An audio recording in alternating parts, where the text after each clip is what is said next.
Omar Beckles, head of the PFA Players Chair, won many promotions. He's a professional footballer currently. He has a board of a charity, so many different endeavours. Thank you very much for coming on the Beyond Football podcast. No, thank you for having me, man. It's a pleasure. It's good. Yeah. It's good to see you. One thing we like to always start off the podcast with is, was football always a dream for you? Yeah, you could say so. I guess I was like a proper late developer, so I didn't get join my first Sunday league team till like under 14s. But I think once I got into football, it definitely was. I used to say to teachers like, they're like, you need to focus on your schoolwork. I was like, don't worry, miss, I plan to live a lavish life. Football's gonna be the thing. I like every other youngster, I was like deluded, thinking football's gonna be it, innit? And these times I had no evidence that I went on trial anywhere or anything, but I was just super dedicated. Felt like football was the way. And yeah, through like being an Arsenal fan, watching my first game, seeing Henry, I actually watched it at Molyneux, so I watched Arsenal play Wolves. And then just seeing Henry score. I was actually in the away end. I had my Arsenal kit. They were like, "You can't go in like this." I had to wear someone else's coat. I had this big coat, little lad, with Arsenal top on. And then after Henry scored, I remember him running around right where we were, and I was like, "Oh, sick." So I was like, "I want to be able to do this." So yeah, man, yeah. No, it's good. But what, Henry didn't inspire you to be a striker, no? But he did. Okay. I just wasn't good enough. Got pushed back. That's the reality. Everyone starts as a striker. Let's be honest, man. Who starts? I didn't start as a striker. Some of us stay as a striker. So. Fake striker. It's brilliant. I had to work my way back. So No, it's brilliant. And in terms of like, where did that love come from? In terms of, where did it come from? You said game. Yeah, like I said, like obviously watching the game. You know, back in the days, we were like, do you remember the World Cup when you was in primary school and then you'd like, I remember seeing Ronaldinho score that mad free kick, and I remember first thing in the morning leaving, wanting to go and watch the football at school. Yeah. Because it was, I don't know where it was. Where was it? The hours were mad, but basically they were like in the AMs. It was Korea. Yeah, there we go.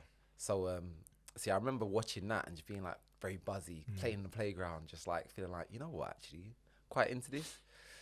Because of family commitments, and it just I wasn't able to like really be able to dedicate that time due to faith, and my parents were, pastors. So the Sundays kind of were non-negotiable.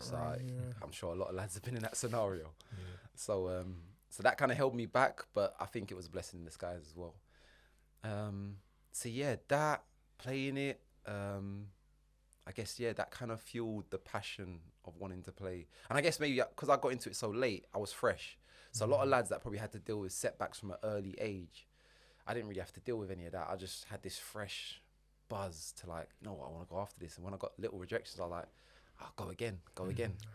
So, How much do you think like your faith impacted your ability to go again in those instances? Massively. I guess like, you see stories in the Bible and you hear about like people having a level of perseverance and determination, and certain values were instilled in me that I guess were definitely helpful. But oddly enough, because my parents didn't really come to games, I think it was something that I wanted to do. So it was safe to say, like, a lot of lads kick a ball around and they're like, yeah, it's because of my dad, because my dad was so into it. I've seen lads stop playing and they go, yeah, I didn't want to do it anymore because my old man just was like, just a pain, really, or something like that. I've heard stories of lads that used to get absolutely battered by their parents because, they had a bad game or whatever. I had none of that. Like, my parents didn't come to many a game. I guess like me going through that journey, I used to travel here, there and everywhere. I was traveling, like I said, like I traveled to here, but like I was traveling to Millwall as a scholar all the time to cross from East London to South London. Before that, I was traveling to Wickham on trial by myself as like a teenager, under 15s. I'm like, I did the hard yards. I'll travel wherever I wanted to try and make it. So I don't know where that dedication honestly came from, but I guess it's part of who I am. So yeah. No, it's good. And even just touching on the faith, how did you kind of get into the faith? I know you said your parents were part of the faith, but was that something that you just picked up from them, or was it something personal to yourself from that young age, I guess? Yeah, so there's two parts, I guess, to it. Obviously, I was born and raised in a family that were of the faith, Christians, really devoted, really dedicated. And that's secondhand faith. You know, you're kind of understanding that there is a God, and you appreciate that. You don't know him personally. So I guess I went through the routines, and there was a good foundation laid of understanding who God is and worship and so on and so forth. But I didn't know God for myself. So as much as I say that, and I was in the church, I was still out here doing the most. So yeah, and I went through my process. But I think as I got older and dealt with the setbacks and I had real questions, that as soon as I started searching, I found the answer. And I'm very much someone that kind of wants to, there has to be meaning to be like why I'm doing what I'm doing. I'm quite purpose driven. And yeah, I think that's how I found my way back to the faith, and haven't looked back ever since. Oh, So yeah. It's amazing. I think the first thing that came to my mind when you're sharing was that kind of transition point when you made it personal and you're talking about questions. So kind of what questions did you have at that time? That kind of... Yeah, so I guess at that stage, I had to deal with the disappointment. So obviously football's it now for me. And then after I had to do the disappointment of, so I got let go from Millwall as a scholar. I went out to Spain for a year and a half with Glenn Hoddle's Academy and playing for a team out there as well, Jerez Industrial. And then after playing out there, the funding got cut. Came back, played non-league football. And then after, I was at Bournemouth, went to Kettering. They were selling the dream. This old school manager, John Beck, who was like launch it football, was playing me centre mid. I was like, you know what, it's for me. I was still deluded. I was still deluded thinking, you know what, I was still deluded centre half thinking, you know what, I could be in there, I could be like making things tick. Not at all. But so yeah, out there, and then after they couldn't pay our wages like in the second month because of the financial difficulty that they were in. It's a big, lovely stadium, but yeah, just they were in a financial pickle. Then after, went back to Bournemouth, then found myself going to Histon. And then after being at Histon, which was like a semi-part-time, full-time thing that they had going on, all these young lads, 2 lads before that season got moved in the league to Luton, I believe it was. And I had a good reference. My mate, who was also in my scholarship team, who got the move to Luton, recommended me, and I went there and had a great time. We used to pop teams. And then after, they come January, like they had no funding. They had to get rid of all their players.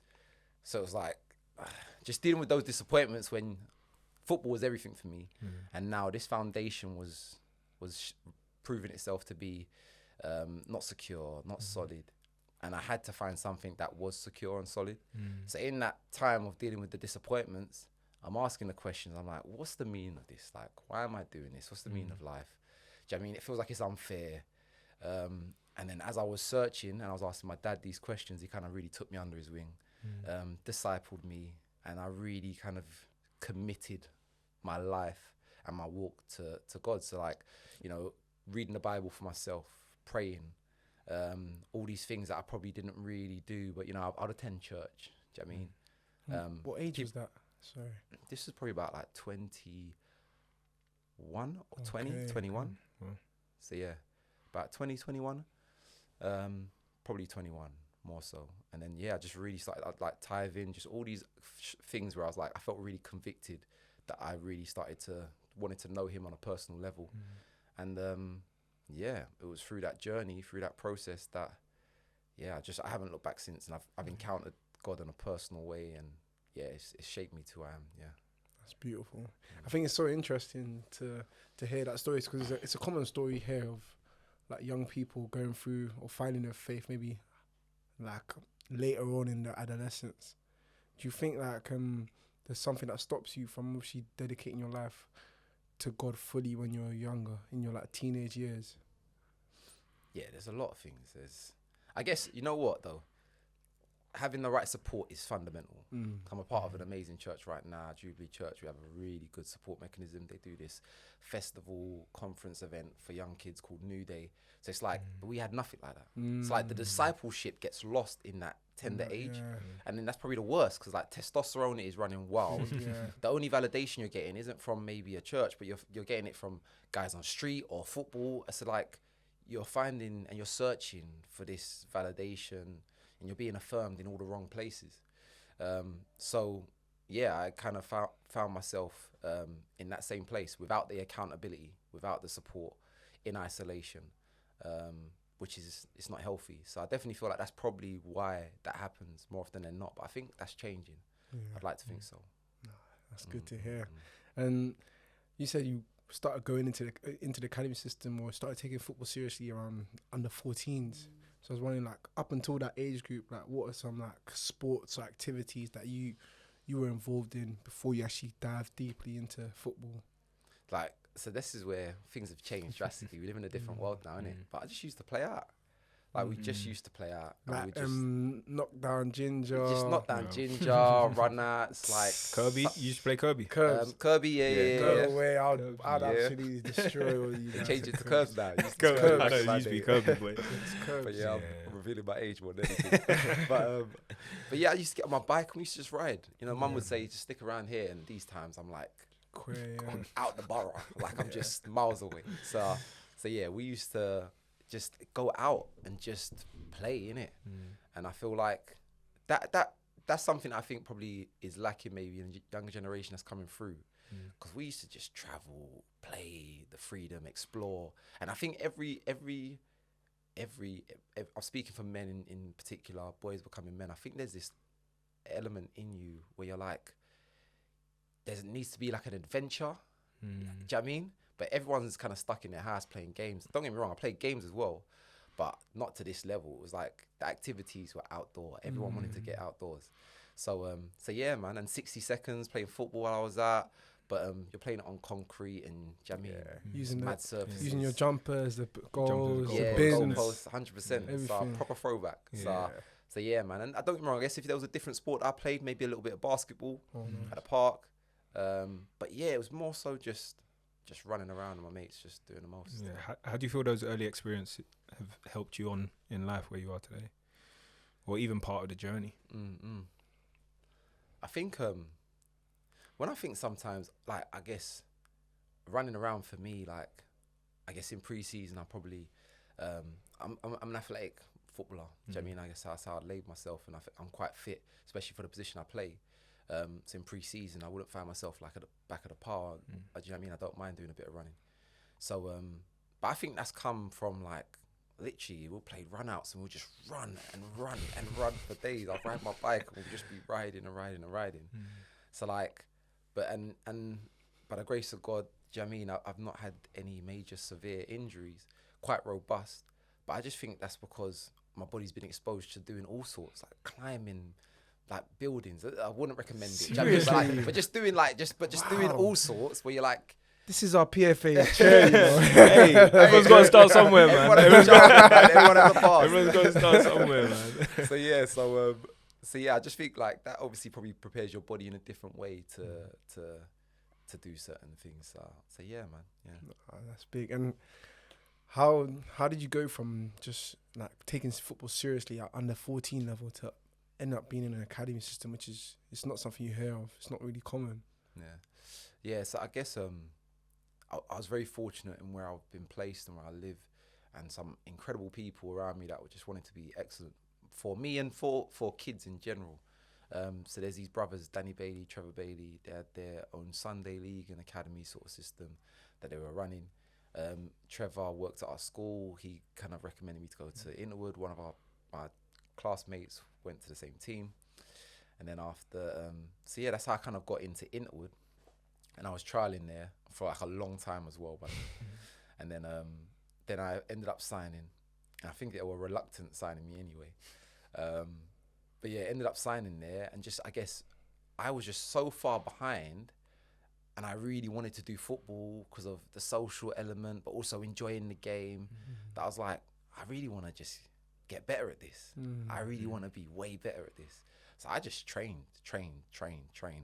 And I was training more than probably everyone else. But like, we had Saturday sessions that I was going to, like, religiously, just any other sessions. And back then you're training with like lads that are like, I'm probably 14, 15. Do you know what I mean? Like, with the maddest swag, like copers, ankle shin pads, like just not looking the part at all. But then, I'm training with lads that are like probably 17, 18, like men in it. So yeah, so like, I guess that prepares you in a different way. But I just felt super determined. And like another thing that probably has a connection to why I was so determined, like I lived in a council flat, you know, and like it's not glamorous, innit? Do you know what I mean? And you think, what's my way out? How do I change my lifestyle? How am I going to change my family's dynamic? And yeah, I guess like football kind of became an avenue for a lot of young boys as well. Do you know what I mean? That's what football's kind of traditionally been known as, isn't it? The working class, do you know what I mean? The common man's game. And you kind of gives you an opportunity to, do you know what I mean? Do Have something better with life your chances, yeah. Exactly. Definitely. So that's what it kind of was for me. And I guess that's what motivated me, that's fueled me to really use this as where I'm going to channel all my energy and hopefully have a career out of it. And by the grace of God, I found myself, yeah, no, it's an amazing journey, you know, and I think my question was, who would Omar have said his identity was in those early years? Back then, I was just a footballer. Like I was hoping to be a footballer. I was just, I guess football was my God at that point in time. Kind of like that was all I was focusing on. So watching games and I guess I was super competitive. I was really determined. Yeah, there are a few things that come to mind at that stage of my life, in my teenage years, when I'm just finding this buzz for football. Also very distracted though, like living in the kind of a rough area at a point in time where it was really, really bad. You know, the knife crime at that point and just all that was going on just wasn't great. So affiliated with bad people, do you know what I mean? Going to parties, hanging around with the wrong crowd. Football also became a good escape though for me. So like I'm going to certain parties and olders are like, you don't need to be here now because, you know, I'm at Millwall now, or there's, do you know what I mean? People are seeing that there's an opportunity for me to do something in my life and I don't have to be around that crowd. So yeah, it was a bit of an escape. That's why football was like everything for me, and that was the thing that was my focus at that point in time. So yeah. How did you spoke about football being your God at that point in time? Like, what was the process of it being broken down for you to then give your life to Christ, but at the age of 21 compared to that football being your God around under 14? Yeah. I guess like, I think everyone worships something. We all worship something. Like football fans, they all flock, do you know what I mean, to go and support their team. It's all a form of worship. And so like, I found myself worshipping football. And I had no peace. I had no peace in that process. So then if you worship something and it's not a solid thing, it's not the foundation ain't solid, you're only going to be disappointed and it's only going to be exposed for what it is. So I guess I was hoping that football, this idol, was going to give me all that I wanted. And when I kept chasing and pursuing it, I was like, at the end of it all, I was just still as empty, still as lost, still as unfulfilled, still wrestling. And it didn't change me in the way I wanted it to, or my circumstances, my situation.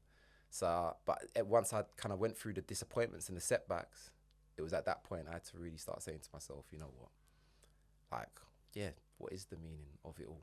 Why am I doing what I'm doing?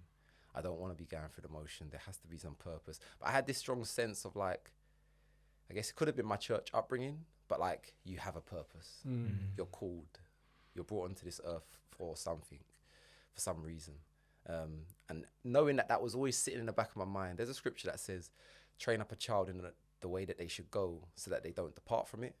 And I think my parents done a great job in instilling those values for me. And there were certain nuggets and things that were said over me or to me or just in church, do you know what I mean, that you grab a hold of and you walk with that. And I'm not even saying like I wasn't a bad child. I was probably just maybe distracted and around the wrong people, do you know what I mean? But I think, yeah, those nuggets that were there, it kind of always made me have this question in my head, like, there's got to be more to this. There's got to be more. But yeah, through dealing with the disappointments of, you know, football, I just knew there was no peace. I weren't reassured. There was no real joy. I just didn't feel like there was this underlying kind of like peace ultimately. And but yeah, once I started walking with God and committing my life to Him, I really felt like I changed. There's been a shift in me, and it just allowed me to be at peace and flourish and climb up the ladder eventually. Yeah, Yeah, no, it's amazing that you speak about just how God's kind of transformed your life. I guess if there's other people that are searching, that maybe are playing football and have no peace, no joy, no purpose, what kind of advice would you give them? Honestly, like the thing that did it for me was knowing Jesus, knowing God for who he is. Like I don't believe the world has come into an existence by a coincidence. I don't believe that there was a big bang that kind of created all this order, this beauty that we have. So when you have those questions, like, search out and go deeper. And I think when you go knocking and searching, you're going to find something. You're going to find the truth. And so I can only encourage people like to explore and to really know him, know Jesus. And I guess once you, because there's so much around like the year it is today, to 2024. Do you know what I mean? Why? What happened 2024 years ago? Why did it begin? If the world's meant to be older than that, do you know what I mean? Why do we go back to them? There was a man that died that day, Jesus, that we all, the calendar's honoured in, do you know what I mean, reflecting who he is. So it's like, why is this man so important? Do you know what I mean? Is there evidence of him? And then you go digging and you go, oh my gosh, do you know what I mean? It's the truth. And you look at his life and it just rocked me, and it changed and shaped me for who I am, man. And it's a personal relationship. It's not religion. It's a relationship, and there's a God that actually wants to know each and every one of us on a personal level, which is the beautiful thing. And like people look at the Bible as this like, oh, it's rules, it's going to stop me, it's going to restrict me, it's all these barriers. Actually, it's the most freedom is found there. It actually liberates you. So yeah, I couldn't encourage people enough just to read the Bible and know who Jesus is, and know God on a personal level. Amazing. It's beautiful. It says, as you said, seek him and you will find him. And just to echo onto what you said about, they have a similar story of that, doing exploration and actually finding the why. And when reading a book called Mere Christianity by C.S. Lewis, he talks about Good book. Sometimes we might be fearful of what we find if we actually seek him, because we'll actually find the truth and how deep it is and how beautiful it is that we can never fathom or comprehend it.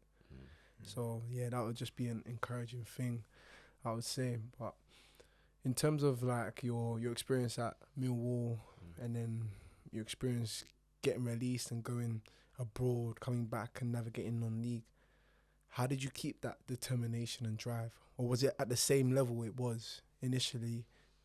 Yeah, it's still there. Honestly, I felt like it was probably a blessing in disguise. When I got let go from Millwall, it was like at the time when, so obviously the Glen Hoddle Academy had this poster boy, which was Ikechi Anya, who I think he maybe got released from Northampton, it was.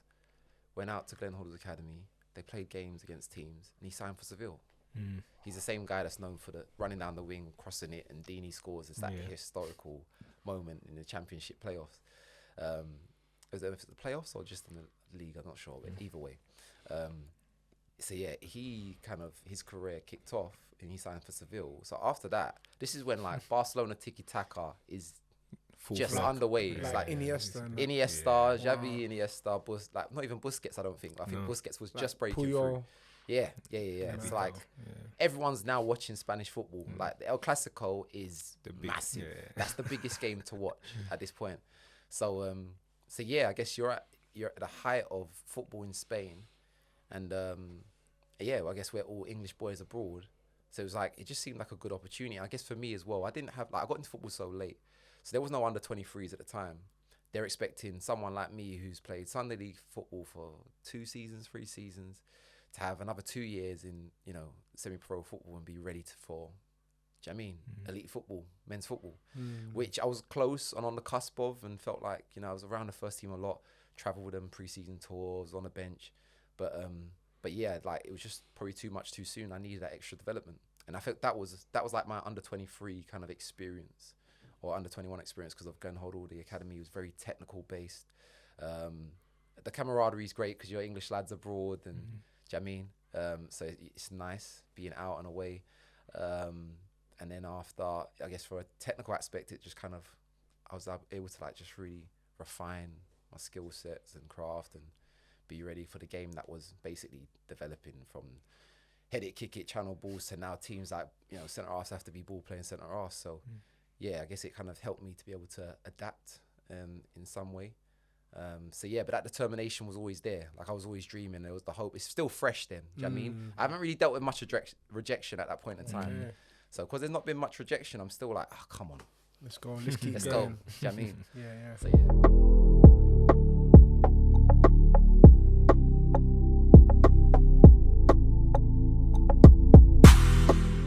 What about the times when you did? When did the rejection set in? So obviously, I was on trial at Norwich. They said no. I was at trial at Wickham. Then Millwall came in. Left Wickham to go to Millwall. Did my YT there. But then Arsenal kind of came in on a sly, without knowing. And then after went there a couple of times, they said no. But I was at Millwall then. Then after Millwall said no, I've gone to Spain. That's been cut. I've come to non-league. Then I told you already about like Kettering, Histon. Margate. Yeah, so yeah, that was at Margate after Histon. Yeah. We just realised all the three of us have played for Margate. I swear. It's crazy. Nice. Hearts down Park. Legends game. Legends game. You need to come call it. So I guess all of those setbacks, in the midst of that, the Bailey brothers that I was talking about, they had a little academy, going around playing teams. And I got a little trial at Cardiff, and I think Bristol City, they had a 21 system, but it weren't like they had 4 players and they called it under 21s. They just didn't have the structure, but they were just starting it. But yeah, nothing came of that. And then at that point, I'm dealing with disappointment, and I'm like, all my mates they've got their head down, they're working, and they've got. What age was that? This is around 20, 21. Okay. When I'm now asking the questions, and I'm like, you know what? Should I just pack it in? Just like I'm chasing a dream. I'm playing for Histon. I'm from London. It's like it's beyond Cambridge. What league were they in? Conference North, and I'm playing all the northern teams. Like it's long, innit? Did you at that point? Did you feel behind your fellow colleagues, I guess, or age mates? Yeah, in a way, because I'm like I'm chasing the dream, but I've got nothing to show for it. Do you know what I mean? And that's what happens. Do you know what I mean?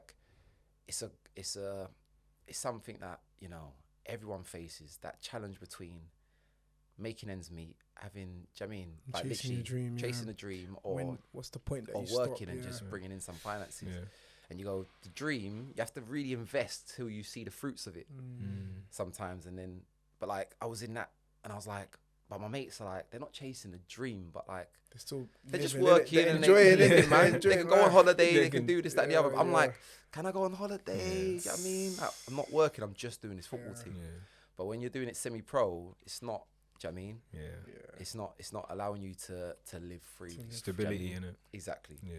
So I started asking that question. So after the setbacks there, I was like, you know what? I'm just gonna go back local, and not that I was packing it off. I was still gonna play, but I wanted to enjoy my football. I didn't want to have the stress of like, I need to make it. The move's coming. It was like, I'm gonna be local. I'm gonna enjoy my football, but I'm also gonna like just work on the side, do a bit of coaching, set up my own little futsal kind of business on the side, and just and then see where it goes. How was the process like doing that?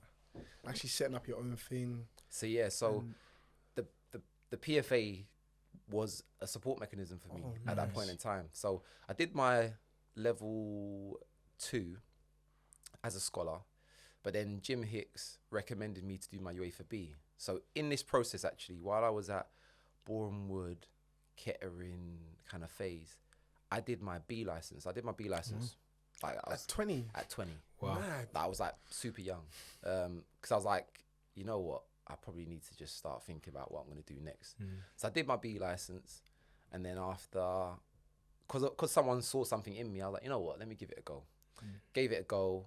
And I actually felt like it probably helped me as a footballer. Do you know what I mean? And I strongly recommend it. Just for lads to be able to see the other side of the game, understand positionings and so on and so forth. And I think you look at football in a different way. So that helped me. But yeah, I did that. And then after, there was this kind of like, kind of hardship bursary that they would do to support players to be like starting their own coaching business. So they basically funded the equipment that I got. So I got all these futsal balls and equipment, and that's how. Do they still do that? So that's changed. Okay. It's changed now. So yeah, but it's not quite the same, but there is a support mechanism what they can do for people. But yeah, so but I did that, and that's how I kind of got myself off the ground and running. So yeah. No, I think it's interesting because I guess you're bringing in your identity purpose beyond football and what you're doing alongside your career from 2021.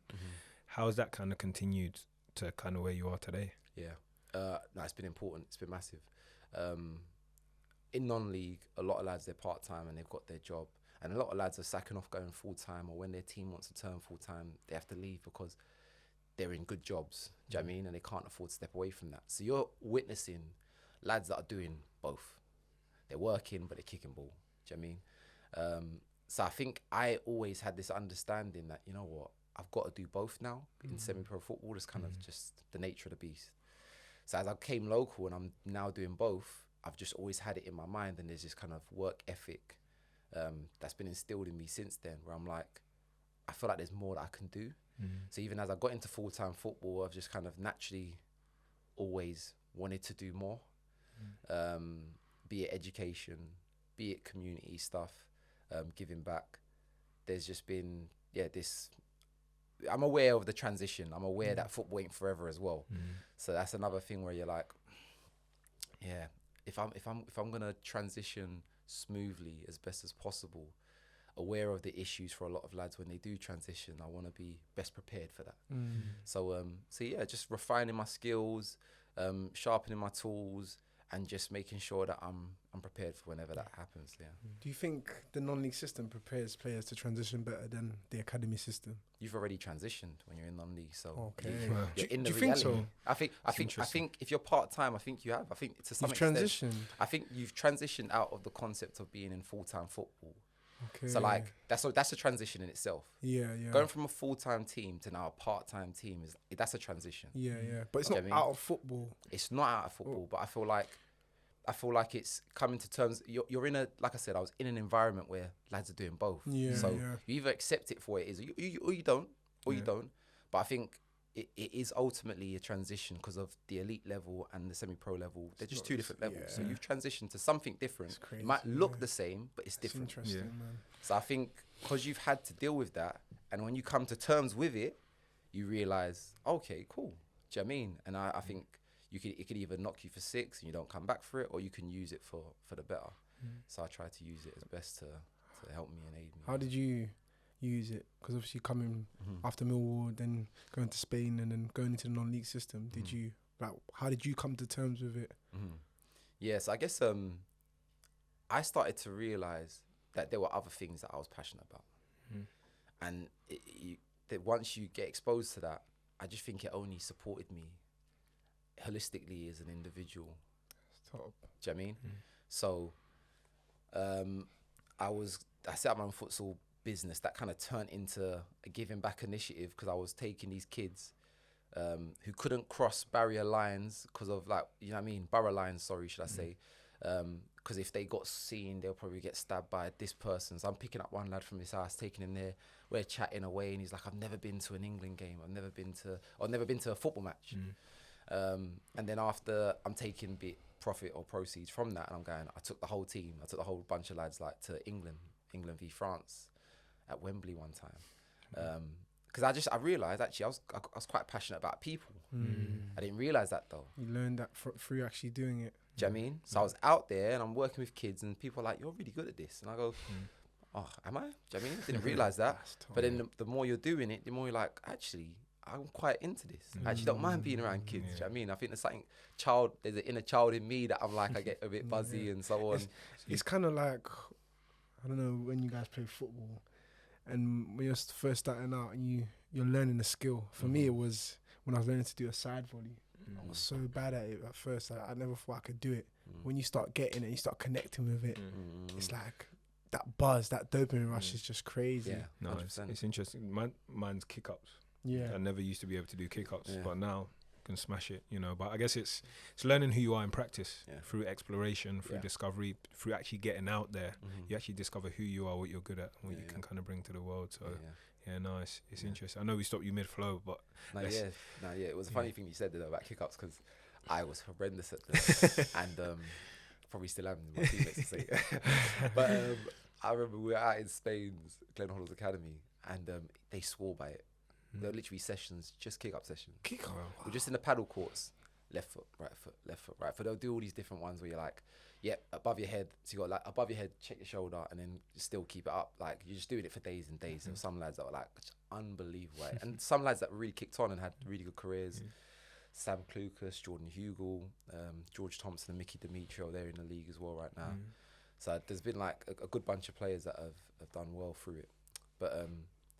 But yeah, anyway, just saying that. I guess now that's kind of helped me, because now when I do my warm-ups, whatever, I'm always doing kick-ups. Yeah. Kind of Likewise. like just touches. I want to get as much touches as best as So possible. what wasn't your strength has now become like, it's become more of your strength now. Well, yeah, you could say so. Yeah. It's something that I like. I definitely live by this saying of being comfortable, being uncomfortable, and embracing challenges. Do you know what I mean? I think not many people do it. We talk a lot about like IQ, how much someone knows about something, someone's EQ, you know, how emotionally stable they are, but no one talks about AQ, which is your adaptability quotient. Wow.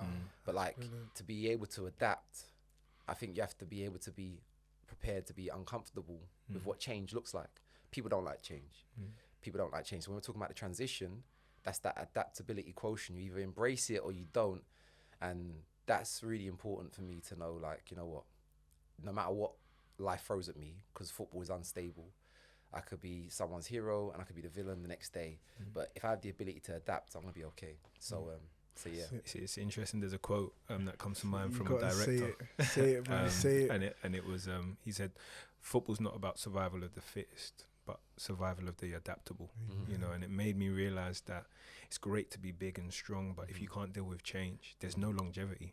You know, because you never know what tomorrow holds. And I guess probably when you're at Glen Hoddle's academy and at Millwall and getting into football, you probably wouldn't have written in or thought that you'd be going on to play for Accrington, Stanley, Shrewsbury, Crew, and obviously currently at Leyton Orient. You know, so kind of talk us through that journey and that time of, I guess, getting into the leagues. You know. Yeah. So whilst I'm doing a bit of coaching on the side, I'm actually taking a Sunday League team as well. So yeah, I'm at Hornchurch, enjoying my football, and I scored quite a few goals in the first half of the season. Ended up going to St Albans, and at St Albans, I went in as a centre-back, ended up playing as a defensive midfielder with two ballers in front of me as well, by the way, which helped. And yeah, played there for a little while, and then I was able to then go into Aldershot on trial for their pre-season.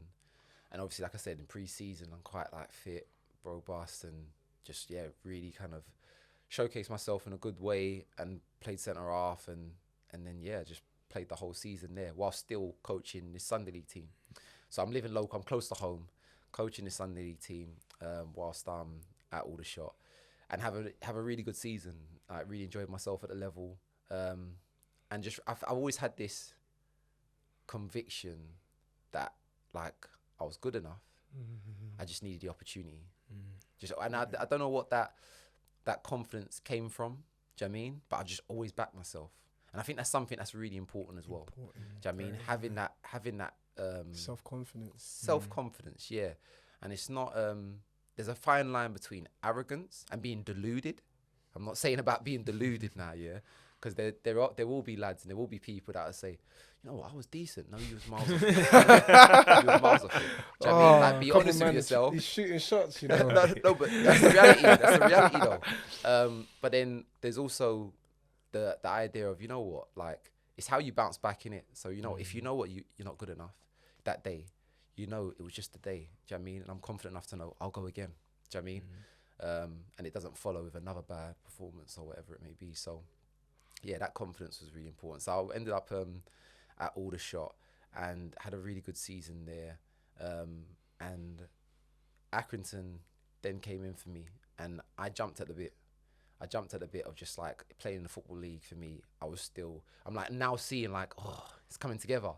But at this point in time, I'm now walking with God, and I'm really at peace, and I'm really just like, it's about me being present in each moment. I'm not going to think too far ahead. So I just want to be present and just enjoy where I am. and a wise man yourself told shared with me this quote that says, "Enjoy where you are whilst on the way to where you're going." And I really felt like I was just present in each moment.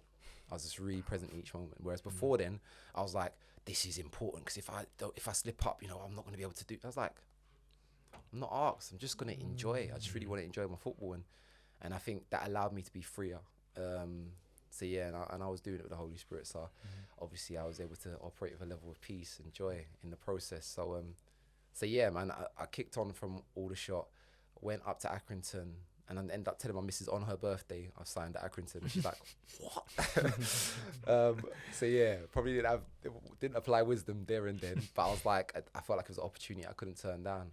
And then yeah, that was an incredible experience. To it being away from home, I think you need that as well. I think it's part of like people's developing, being a man, cooking, whatever it is, just fending for yourself, not having mumsy always do this and that for you, and washing your own clothes. I think that's part of the process of maturing in life.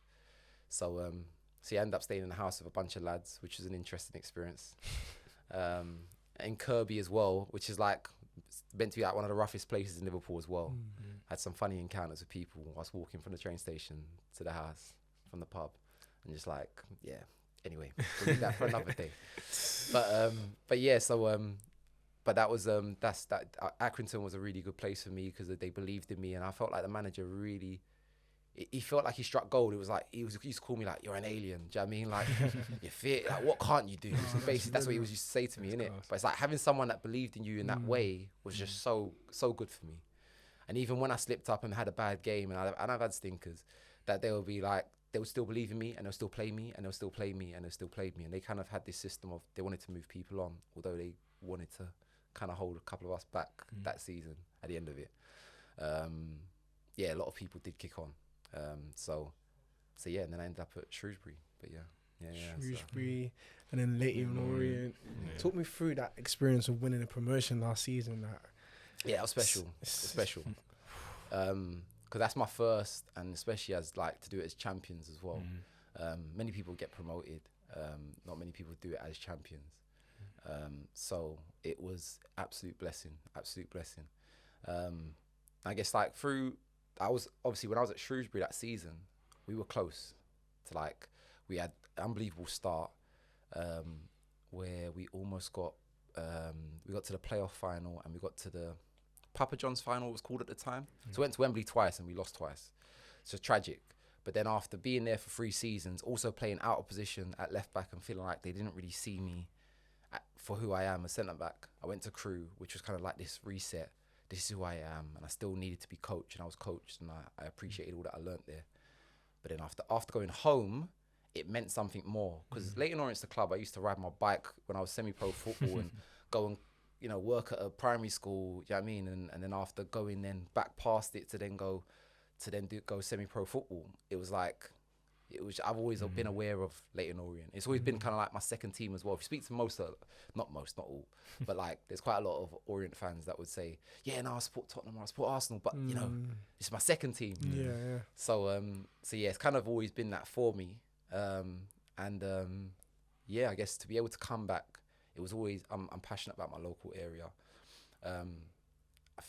That kind of staying true to your roots and where you come from, and me wanting to give back. And then realising in this journey, I'm passionate about people as well. I just really wanted to impact a local area. But we had our little one in lockdown, which was also a massive part around that. My family, being around support, being around families is massive. So you kind of have to put the footballing decisions aside and do what's best for the family as well. But then to know we made a sacrifice and it's paid off and you've then got promoted, it's special for all those reasons. And especially like the rejections and everything you've gone through. 100% makes it worth it. 100%. And I guess at Leyton Orient, many things happen, like you said. Become a father, and I know fatherhood's very important to you, but also becoming the chair of the PFA. So did you want to explain or talk a little bit about both of those? Yeah.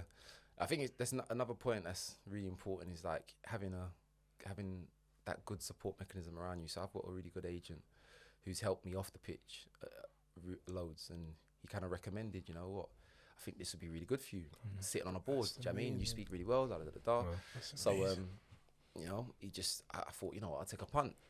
One of my teammates was going for the role as well at the time, and then I got elected onto the board, and that was just, I guess, another aspect where I'm like, I'm just really intrigued, I'm learning a lot, and I'm quite a curious individual, so that was really positive.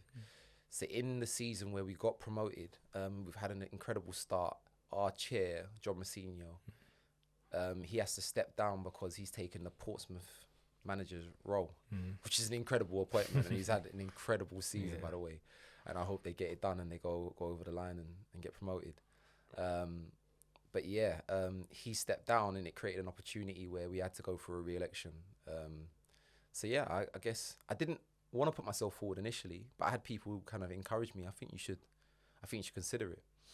And we had an aging board where we've got a lot of players that they were on the board as current players, but they retired since then, or they're in non-league or wherever it may be. So Wes Morgan on the board, who then retired, Troy Deeney, Peter Clark, Kevin Ellison. It was an aging board at the time, George Friend. So it was like not many of them in a re-election would find themselves in a position to, you know, come on the board again. So I thought it was a good opportunity. You know what? I think someone who may be on the board next time round should put themselves forward and learn as much as they can for continuity. Took the step, and yeah, man. Yeah. Found myself. They put their trust in me. They believed in it, and hopefully we can continue to just ultimately leave football in a better place. And that's what it's about for me. It's about having an impact. What are like 2 key changes that you guys have made to the game since you've been on the board? It's hard to like be able to narrow it down because it's like so vast. So there's quite a lot of little things that have a ripple effect that are really, really important. So they did this like digital transformation thing where we're just basically it's a touching point, and it's engaging with the members on a better level. So lads would realise they're probably getting emails a lot more now. They're not getting the textbook papers that you used to get like sent to their I've got address. loads of them. And it's like no one's reading it, no one cares. So they're trying to be more relevant. So I think that's been a part of the process that I've been a part of. We've really trying to put more initiatives that can really support people. So since the pandemic, I don't know if I'm sure we've all realised, like a lot more players are out of contract and just waiting in the wings. Just like, you know, clubs are using younger players. You know, it's just the demographic of players are getting younger in the game. So we've seen a lot of players that are out of contract and waiting. I've been in that position myself during the pandemic. I turned down a deal at Shrewsbury. Had to wait until the season started when I then signed for Crew. So amongst so many other players that were in that position. So we've created this this summer camp basically for the out of contract players, where the older players that are currently waiting for the right club or don't have an offer, need to keep ticking over. Just it's a space for them to come play, and it's great that the union can provide that, because if you don't have a space like that, don't get me wrong, you could all do your bit by yourself. Do you know what I mean? You can call a couple mates that might be able to help, but to know you're around other professionals in a professional environment, I think is really, really fundamental, and it's good for people's well-being as well, man. Like it's not an easy space to be out of contract. You got a family to take care of for some of them. And it's like, that's a lot of pressure. That's a lot of stress. But to know that someone's going to aid you and assist you on that way is really, really important. And don't get me wrong, if you don't do anything in that time period, but then a club takes you now because their right back's injured and out for the season, they need you now. So they're not going to like ease you in. Yeah. They're chucking you in the Straight deep end. in, you've got to be So then ready. you're exposing yourself to Business injuries. move. So I think it was only beneficial that we had a support mechanism like this in place. So that's one of the many things that we've kind of implemented. But yeah. Yeah. I feel like the PFA have done so many amazing things. I know Toby They've can helped speak me out testament so to it in many- terms of so studying many times. alongside football and the way they help a lot of people. But it's been a pleasure having you on, Omar. And I know we've highlighted who you are beyond football, and you're a major role model for so many people. So thank you very much for jumping on. What's one quick thing that you'd leave to maybe a younger Omar to finish this podcast with? Yeah, tough one. I'd say someone shared this with me, and I think it's definitely changed me for the better. And they said that you're not called to be the best, you're called to have an impact or to leave an impact. Powerful. And I think when your obsession is about being the best, you miss the mark. It's all about you. When I think when you assume that position of having an impact and bringing the best out of other people, you yourself will bring out the best in yourself. So, and it's that humility piece, basically, where C.S. Lewis says, it's not to think less of yourself, but to think of yourself less. Big. So don't get so consumed with yourself and absorbed in that. And that's where impact lies, when we start serving others, when we start looking after others, bringing out the best in others. Because if my teammates are all at it, then they're going to cover me, and I'm going to look even better than I might. You know what I mean? So I think that's it, and I think that's that I've only found that through a relationship with Jesus, man. So Amen. yeah. Amen. It's been What a amazing. podcast, It's man. amazing. Thank you guys, or thank you for coming on. So it's been the Beyond Football podcast, and make sure you guys like, comment, subscribe. Make sure you share it with other footballers that might be going through similar situations along their journeys, and leave a review on Spotify. That's how we can get this Beyond Football message to more and more people. But till next time. Yeah, Beyond Omar, Football. it's been a pleasure. No, thank you so much for having me, man.